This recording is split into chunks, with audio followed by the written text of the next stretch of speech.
Bonjour à tous, c'est Pierre, je vous fais aujourd'hui une nouvelle vidéo sur un nouveau thème sur comment faire passer son CV en haut de la pile quand on vient d'une école plutôt moyenne ou bas de tableau.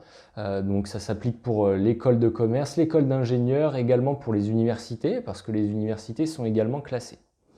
Donc, ce qu'on va voir dans cette vidéo tout de suite, eh bien, c'est comment taper dans l'œil d'un recruteur et ce rapidement grâce à votre CV parce qu'il faut savoir qu'un recruteur passe en moyenne 40 secondes sur un CV pour savoir s'il va vous donner votre chance ou non à l'entretien. Donc pour ça, il y a des éléments qui sont finalement assez simples à maîtriser, mais sur lesquels il ne faut absolument pas faire d'erreur, sinon le CV termine à la poubelle directement.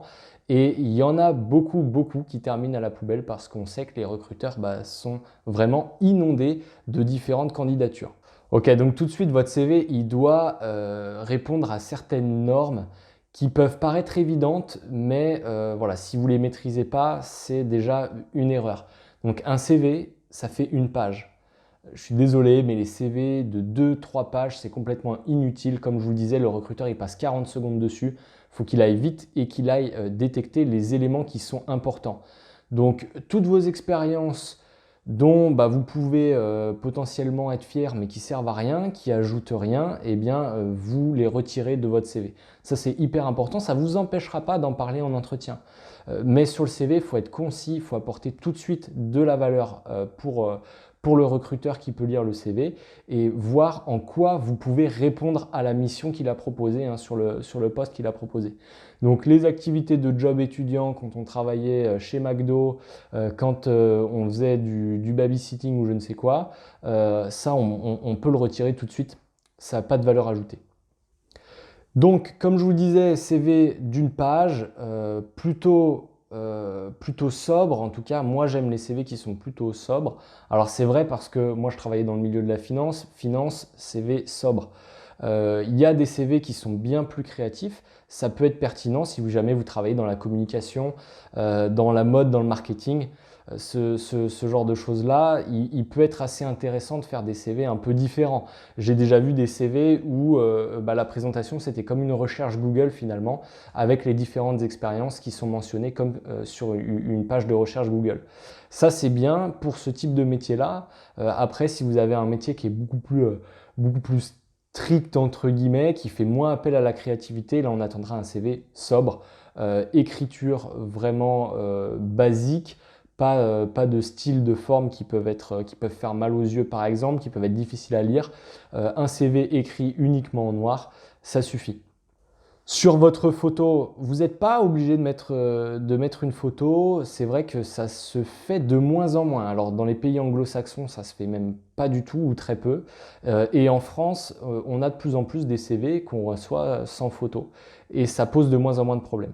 Avant, en France, on était assez attaché sur le fait de mettre des photos. Maintenant, ça pose pas trop de soucis si vous en mettez pas. Par contre, si vous en mettez une, évidemment, photo professionnelle, hein. Pas de photos de soirée, pas de photos avec des filtres ou je ne sais quoi. Là-dessus, je pense qu'on parle de bon sens. Sur les descriptions de vos expériences, là on rentre un peu plus dans les choses concrètes. Eh bien justement, il faut être concret. Mettez des éléments quantitatifs, des résultats que vous avez eus. Par exemple, vous avez rédigé des newsletters pour une entreprise, combien de personnes ça pouvait toucher. Si vous étiez commercial, eh bien combien de telles choses vous avez vendues, ce que vous avez apporté. Ça parle tout de suite aux recruteurs et là ça vous mettra vraiment en avant plutôt que de mettre voilà j'ai juste fait ceci, etc. Ça c'est les trucs un petit peu bateaux. Pareil sur les qualités, hein.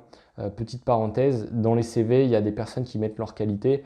Bon, les qualités, là aussi, qui sont bateaux, ça n'intéresse pas trop les recruteurs, hein. Dynamique, volontaire, etc. Ça, c'est des trucs qu'on lit 100 fois par jour. Autant pas le mettre. Très franchement, autant pas le mettre, ça vous desservira plutôt que le contraire. Ok, n'hésitez pas non plus à mentionner des certifications que vous avez pu avoir qui répondent à votre métier.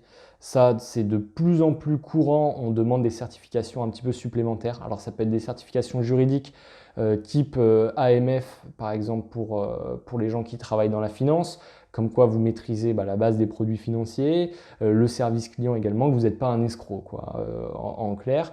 Sur les langues aussi, c'est vrai que sur les langues, mettre niveau scolaire ou niveau avancé, c'est pareil, ça parle pas beaucoup aux recruteurs. N'hésitez pas à mettre des résultats d'examen. Pour l'anglais, on a le TOEIC ou le TOEFL. Pour l'allemand, on a le VIDAF. Pour l'espagnol, on a l'ELITE. Il y en a plein des certifications comme ça. Passez-les, mettez-les sur votre CV. Ça parle beaucoup plus à un recruteur, comme je vous le disais, et ça fait aussi un point de différenciation, pardon, qui est assez important.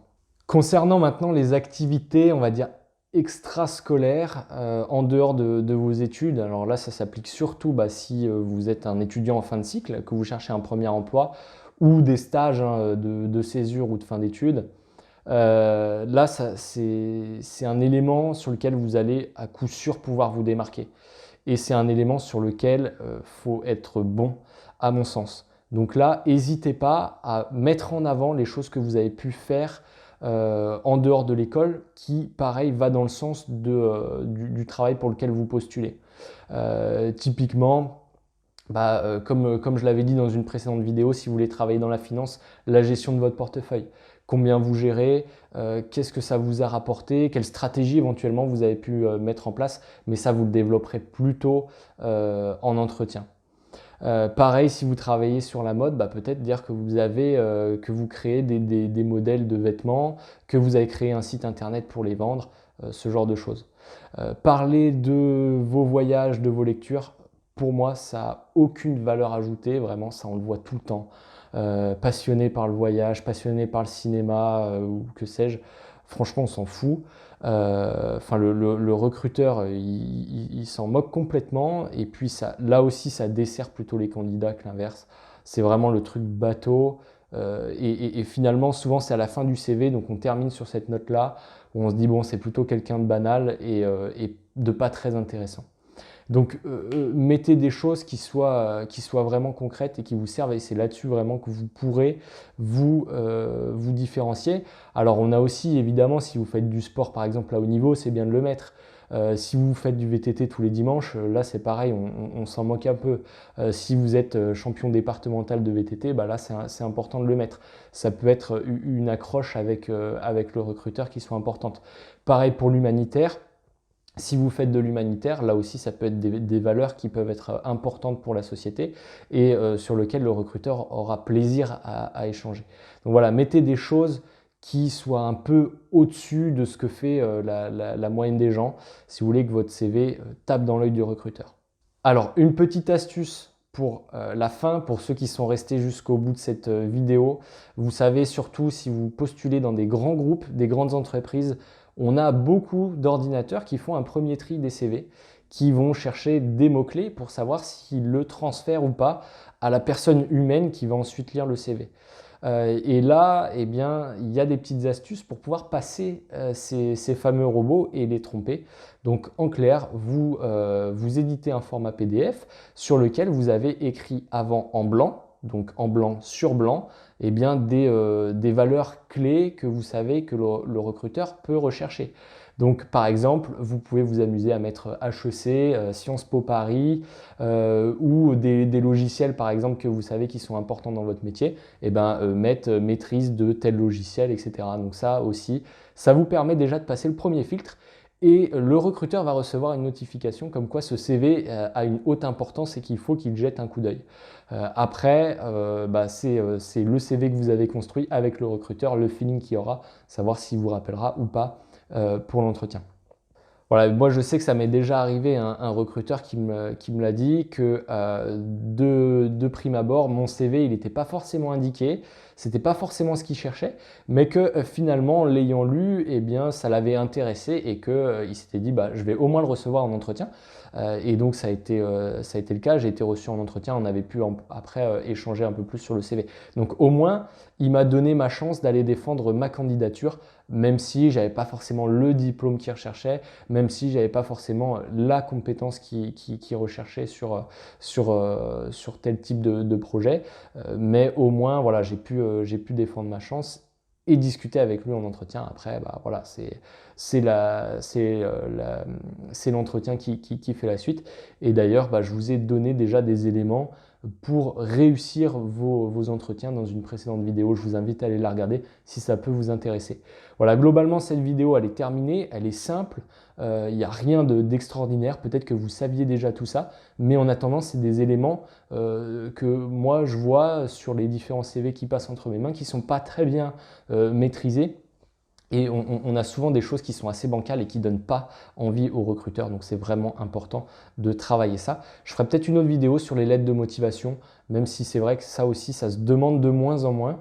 Mais ça peut intéresser certains, donc n'hésitez pas à me le dire en commentaire si jamais si ça vous intéresse. En tout état de cause, j'espère que cette vidéo vous a plu.